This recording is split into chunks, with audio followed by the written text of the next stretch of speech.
Welcome to video गुरु। नमस्कार, एक बार फिर से स्वागत है आपका वीडियो गुरु में। पिछले लेक्चर में आपने पढ़ा होगा development of the Indian constitution, भारतीय संविधान का विकास।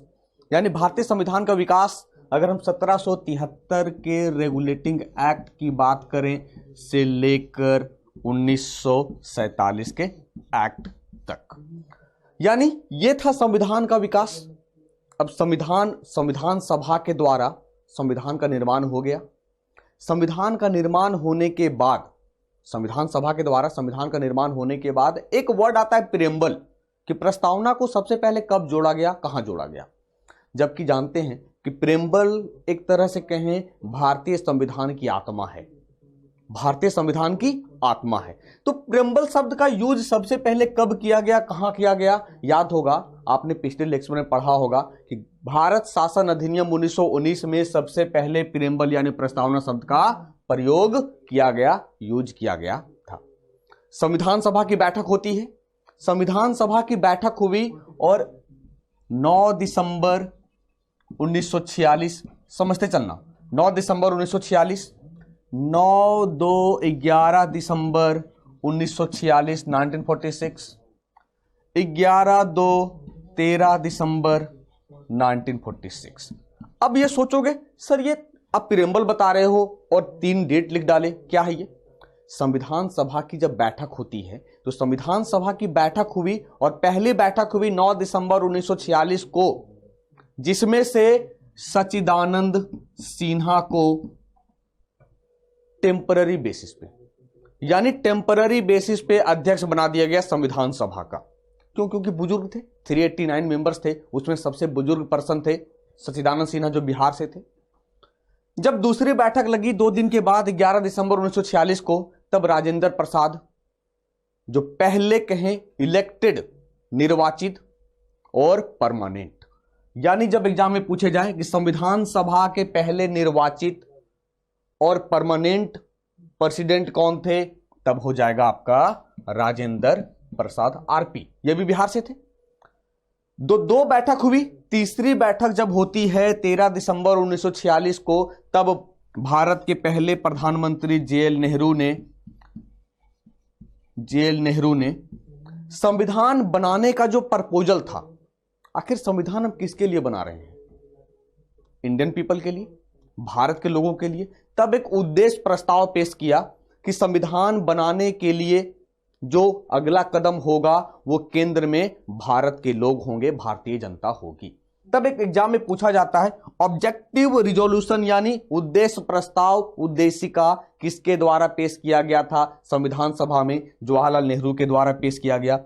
कब पेश किया गया? तो 13 दिसंबर 1946 को पेश किया गया। तो ये डेट को याद रखने का सबसे सरल तरीका क्या है? 9-2-11-2-13, 9 तारीख को पहली बैठक होती है, 11 तारीख को दूसरी बैठक होती है और 13 दिसंबर को तीसरी बैठक होती है।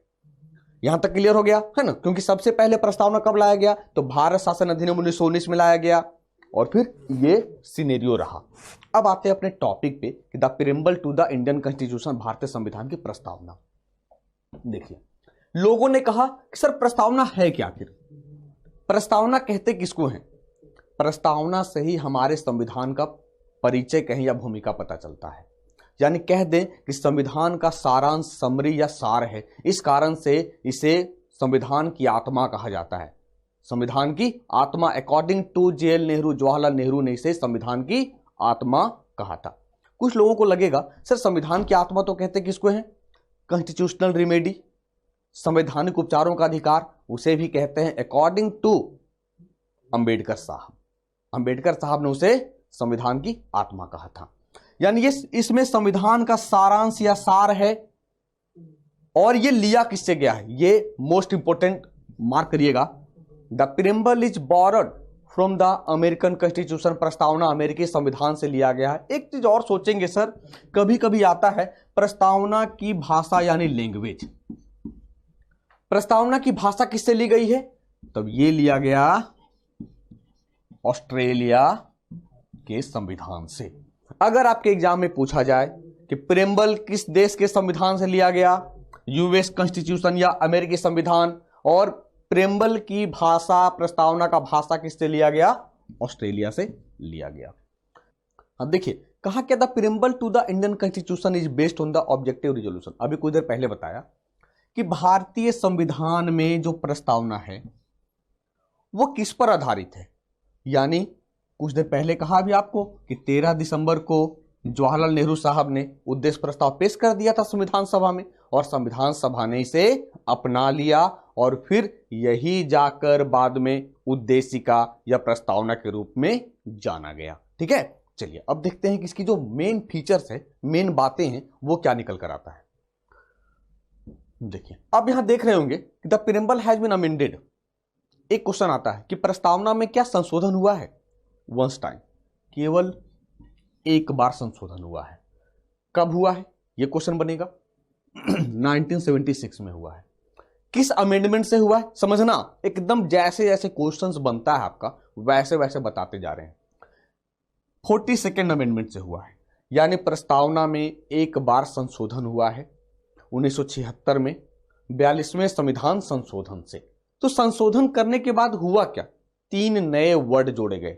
कौन सा, समाजवादी, सोशलिस्ट, सेक्युलर, पंथनिरपेक्ष, और इंटीग्रिटी, अखंडता।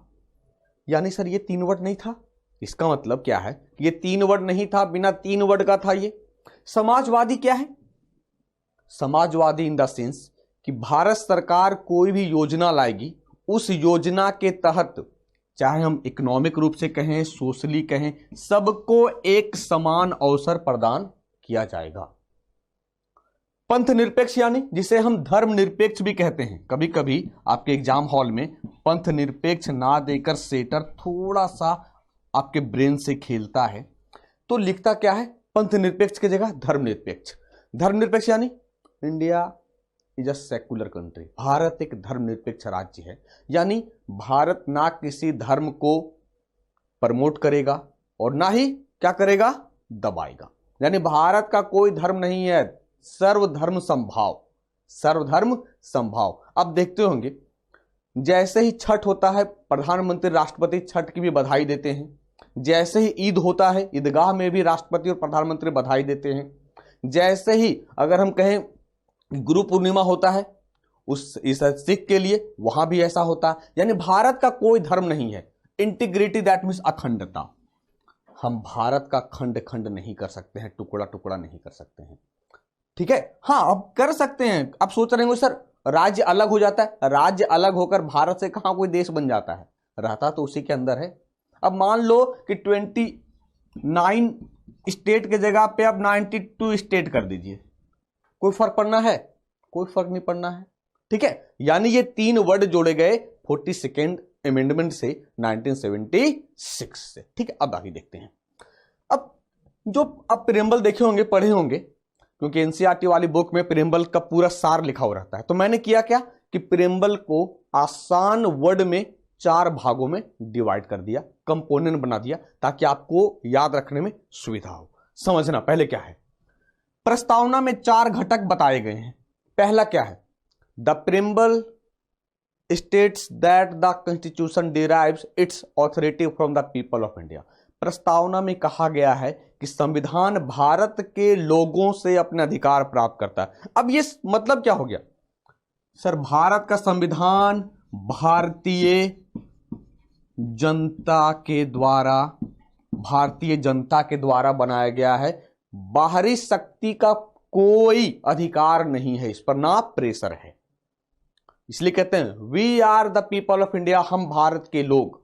यानी प्रस्तावना में जो निहित है कि संविधान भारत के लोगों से अपने अधिकार प्राप्त करता है। क्लियर है, यानी संविधान के अधिकार का स्रोत कहां है, we are the people of India, हम भारत के लोग, हम भारत के लोग। ठीक है, यानी संविधान का निर्माण भारतीय जनता के द्वारा किया गया, बाहरी शक्ति का कोई भी रोल नहीं है, ना ही अधिकार है। ये हो गया हमारा फर्स्ट पॉइंट। अब सेकंड पॉइंट देखें, कहता है नेचर कैसा है, भारतीय राज्य की प्रकृति क्या है। Nature of the Indian state, it declares India as a sovereign. Sovereign मतलब क्या हो गया, संप्रभु। संप्रभु यानी प्रभुत्व। दैट मीन्स कह दें कि भारत को अपने से, समझना, भारत को अपने से जुड़े मामले को, भारत से अपने से जुड़े मामले को देखने का अधिकार है, देखने का कहें सर्वोच्च अधिकार है, सर्वोच्च अधिकार है। एक छोटा सा एग्जांपल देता हूं। अभी हाल फिलहाल में पुलवामा अटैक हुआ। पुलवामा अटैक में हमें लगा कि सर पाकिस्तान का हाथ है। क्या हमें रसिया कहेगा कि पाकिस्तान पे अटैक करिए ना करिए, या यूएसए कहेगा? संप्रभु राज्य हैं, हमें किसी से पूछने की कोई जरूरत नहीं है। हमें लगेगा कि हमारा पड़ोसी मुल्क हमें परेशान कर रहा है, मैं भी अपने तरीके से परेशान करना शुरू कर दूंगा। आ रही बात समझ में? यानी भारत क्या है? एक संप्रभु देश है, संप्रभु देश है। अभी कुछ देर पहले समझाया आपको। समाजवादी, समाजवादी यानी भारत सरकार एक ऐसा योजना लाएंगी, ऐसा योजना का निर्धारण करेगी ताकि सामाजिक आर्थिक विषमता ना हो, आर्थिक विषमता ना हो। अभी मैं आपके सामने एक बहुत अच्छा एग्जांपल देने वाला हूं जो आपको समझ में आएगा। हाल फिलहाल में भारत सरकार ने 10% रिजर्वेशन दिया है जनरल लोगों के लिए। भारत सरकार को लग रहा था कि सामाजिक रूप से जनरल भी पिछड़ रहे हैं। उन्होंने क्या किया? सबको एक समान लाने के लिए, यानी विषमता को मिटाने के लिए लाया। पंथ निरपेक्ष, अभी कुछ देर पहले कहा भारत का कोई धर्म नहीं है। कहते हैं क्या कि भारत एक हिंदू राष्ट्र है, एक मुस्लिम राष्ट्र है? नहीं ना, यानी भारत एक धर्मनिरपेक्ष राज्य है। ना हम किसी धर्म को प्रमोट करेंगे और ना ही किसी धर्म को हम डिस्क्रिमिनेट करेंगे। ठीक है, ये तीसरा।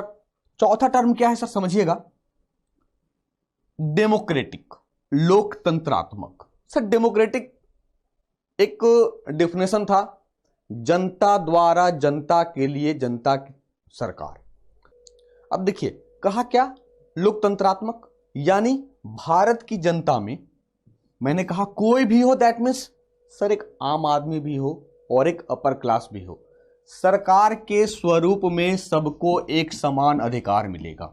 सरकार के स्वरूप में सबको एक समान अधिकार मिलेगा। सर इसीलिए तो लोकतंत्र का ही ये खेल है कि आज कहते हैं कि हमारे प्रधानमंत्री एक चाय वाले प्रधानमंत्री बन गए। यानी लोकतंत्र का ही खेल है ये। ना तो अगर डेमोक्रेसी नहीं रहता, डेमोक्रेटिक नहीं रहता, हेरिडेटरी रहता, तब क्या होता कि महारानी और महाराज का शासन चलता। अरे बात समझ में? और एक सर आप देखेंगे रिपब्लिकन, गणराज्य। तो गणराज्य क्या है? यानी जिस देश के मुखिया एक सर्टेन टर्म के लिए, एक सर्टेन पीरियड के लिए, यानी कहें एक निश्चित अवधि के लिए चुने जाते हैं, निश्चित अवधि के लिए चुने जाते हैं। गणराज्य, लोगों का तंत्र। तब तो सर 26 जनवरी को आप गौर करेंगे, 26 जैन को हमेशा राष्ट्रपति फ्लैगशिप करते हैं, रिपब्लिक डे सेलिब्रेट करते हैं हम लोग। क्यों? रिपब्लिक डे, लोगों का तंत्र, यानी देश के मुखिया को जनता एक निश्चित अवधि के लिए चुनती है। राष्ट्रपति 5 वर्ष के लिए चुने जाते हैं, 5 साल में बदल जाएंगे। क्यों ना इलेक्शन होगा, क्यों ना राजेंद्र प्रसाद फिर से बन जाएं। समझ रहे बात को? यानी ये गणराज्य है हमारा। अभी हम यूके का एग्जांपल देंगे। UK is a democratic country, not a republic country. क्यों? क्योंकि वहां के जो प्रमुख हैं वह महारानी हैं, प्रधानमंत्री हैं, वहां डेमोक्रेटिक है, लोग इलेक्शन करते हैं, तो वो सरकार के प्रमुख हो गए ना सर। देश के प्रमुख कौन हो गए? महारानी। हमारे यहां देश के प्रमुख कौन होंगे? राष्ट्रपति होंगे, जो एक निश्चित अवधि के लिए चुने जाते हैं। तो मैंने आपको संप्रभु का मतलब समझाया, मैंने आपको समाजवादी यानी सोशलिस्ट का मतलब समझाया, सेकुलर का मतलब समझाया, डेमोक्रेटिक क्या है उसे भी समझाया, और रिपब्लिकन कंट्री क्या है उसे भी बताएं। अब देखते हैं कहा क्या कि 4 कंपोनेंट है, 4 घटक है, 2 कंपोनेंट हो गया, तीसरा क्या है? थर्ड क्या है? कहा ऑब्जेक्टिव्स ऑफ द कॉन्स्टिट्यूशन, संविधान के उद्देश्य क्या है? To provide justice, liberty, equality and fraternity to the citizens of India. Bharat के नागरिकों को न्याय यानी एक समान न्याय दिलाने का प्रयास किया जाएगा संविधान के अनुसार। एक समान न्याय दिलाने का प्रयास किया जाएगा संविधान के अनुसार। स्वतंत्रता यानी आप स्वतंत्र हैं अपने विचार को रखने के लिए। आप स्वतंत्र हैं अपने विचार को रखने के लिए। आपके विचार पर कुठाराघात नहीं किया जाएगा, आपके विचार पर रोक टोक नहीं किया जाएगा, लेकिन आपका विचार अगर देश हित में हो तब। ठीक है, यानी यह हो गया स्वतंत्रता। फिर समानता यानी एक समान सबको पार्टिसिपेट करना होगा। समानता यानी हर चीज में सरकार सबको एक समान अवसर प्रदान करेगी। याद होगा जब आगे पढ़ेंगे हम लोग तब एक आर्टिकल नंबर 16 है, अनुच्छेद 16, लोक नियोजन में सबको एक समान अवसर प्रदान किया जाएगा। सरकार जो भी वैकेंसी निकालती है एक समान अवसर, एक्सेप्शनल केस को छोड़कर। अब जो पिछड़े हैं सर, वो पिछड़ते आ रहे हैं, उनको तो आगे बढ़ाना होगा ना। वही तभी तो कहा एक समान न्याय, एक समान समानता। और फिर क्या है? फ्रेटर्निटी यानी बंधुत्व। इसका मीनिंग क्या होगा? भाईचारा। क्या करें, संविधान में लिखा गया है बंधुत्व तो लिखना पड़ेगा, लेकिन समझाना होगा भाईचारा। हिंदू, मुस्लिम, सिख, ईसाई आपस में है भाई भाई। यानी संविधान में स्पष्ट रूप से कह दिया गया है कि हम बंधुत्व को आगे बढ़ाएंगे, भाईचारा को आगे बढ़ाएंगे। यानी देखते हैं कभी कभी क्या होता है कि अगर हम अपने समाज की बात करें तो समाज में कुछ ऐसे असामाजिक तत्व हैं जो सामाजिक भाईचारा को बिगाड़ने का प्रयास करते हैं। तब कहा जाता है, लोग विभिन्न धर्म के लोग आकर मिलते हैं और कहते हैं कि हम अपने भाईचारा को ना खराब करें, यानी जो बंधुत्व है उसको हम आगे बढ़ाएं। ठीक है, तो ये था थर्ड। अब अगर हम चौथे की बात करें, चौथा क्या है? देखिए, चौथा है date of adoption of the constitution, संविधान को अंगीकृत करने की तिथि। प्रस्तावना में स्पष्ट रूप से कह दिया गया है कि 26 नवंबर 1949 को संविधान को अंगीकृत किया गया है। संविधान को अंगीकृत किया गया है। क्लियर है? कब अंगीकृत किया गया? 26 नवंबर 1949 को अंगीकृत किया गया। एक चीज कई लोग, आप लोगों के मन में चल रहा होगा कि सर ये क्या संविधान सच में, ये संविधान का ये प्रस्तावना, अगर हम बात करें कि सच में प्रस्तावना संविधान का भाग है क्या? क्या सुप्रीम कोर्ट इसे मानता है कि वाकई में प्रेम्बल कॉन्स्टिट्यूशन के लिए बहुत जरूरी है? एक वाद हुआ, एक केस हुआ, उसमें सुप्रीम कोर्ट ने कह दिया ना, प्रस्तावना संविधान का महत्वपूर्ण भाग नहीं है। ये क्वेश्चन पूछा है कि किस वाद में कहा गया कि संविधान का महत्वपूर्ण भाग प्रेम्बल नहीं है? और फिर नेक्स्ट वन क्वेश्चन बन जाता है कि किस वाद में कहा गया कि संविधान का महत्वपूर्ण भाग है? यानी दो वाद हुए हैं और ये दोनों वाद को आपको याद रखना पड़ेगा। कौन सा वाद है? देखिए, एक पहला वाद है इन बेरुबारी यूनियन केस 1960। हो सकता है आपका ईयर पूछ दे, क्या रहेगा? बेरुबारी वाद में सुप्रीम कोर्ट ने कहा था प्रस्तावना संविधान का हिस्सा नहीं है। कब? 1960। यानी in Berubari union case 1960 the supreme court said the preamble isn't part of the constitution. Supreme court ने कहा प्रस्तावना संविधान का हिस्सा नहीं है, भाग नहीं है। इसी में से केरल के निवासी थे केशवानंद भारती। उन्होंने कहा भैया कैसे नहीं है, आप कहते हो सब कुछ इसी में है कैसे नहीं? तब उन्होंने सुप्रीम कोर्ट में फाइल किया। तब सुप्रीम कोर्ट को कहना पड़ा, किसके वाद में? केशवानंद भारती मामले में। याद रहे, बेरुबारी केस में नहीं कहा, केशवानंद भारती वाद में कहा। ये दो पॉइंट आपको याद रखने होंगे। ये 1960 था और ये 1973 है। यानी जब केशवानंद भारती वाद हुआ तब सुप्रीम कोर्ट ने कहा कि the supreme court rejected the earlier opinion, यानी पहले जो अपना विचार दिया था सुप्रीम कोर्ट ने उसे खारिज कर दिया, कि सुप्रीम कोर्ट ने पहले की राय को खारिज कर दिया और कहा कि प्रस्तावना संविधान का एक अहम हिस्सा है, महत्वपूर्ण हिस्सा है। तो आज का सिनेरियो क्या है, आज हम क्या मानते हैं, यह भी बताना होगा आपको। देखिए आज का सिनेरियो यही है आपके सामने। The preamble is the most precious part of the constitution, प्रस्तावना संविधान का सबसे अनमोल हिस्सा है। जब भी हमें कुछ समझ में नहीं आती है हम प्रस्तावना की ओर भागे भागे जाते हैं, क्योंकि सर गागर में सागर की तरह प्रीएम्बल में डाल दिया गया है, एक एक चीजों को समझना पड़ेगा। It is the soul of the constitution, यह संविधान की आत्मा है, यह मत भूलना। बी आर अंबेडकर के अकॉर्डिंगली आर्टिकल 32 संविधान की आत्मा है। इट इज की टू द कॉन्स्टिट्यूशन, यह संविधान की कुंजी है। तो यह था प्रीएम्बल का सिनेरियो, यह था प्रीएम्बल का सिनेरियो। अब जब नेक्स्ट क्लास में मिलेंगे तब कुछ देखेंगे इसके आगे क्या होगा।